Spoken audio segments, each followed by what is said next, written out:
Alien Skin yawambiddwa, Alien Skin yabuze, Alien Skin bamukidinappinze.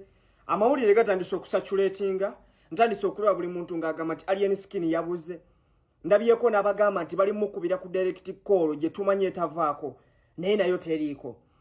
Ensonga bagambisa nti yabuze lwansonga tulabyeko ku magye olunaku olwaleero ba neighbors bakonfessinga nti tulabyeko ku magye agazze ku Fangoni Forest yawo emakindye ne gasalako ekifo.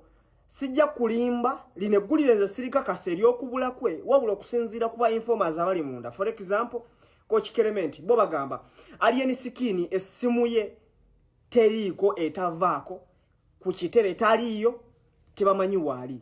So the question is bino bye twebuuza, yabuze, yawambiddwa, ali mikono gy'amateeka, ali luddawa.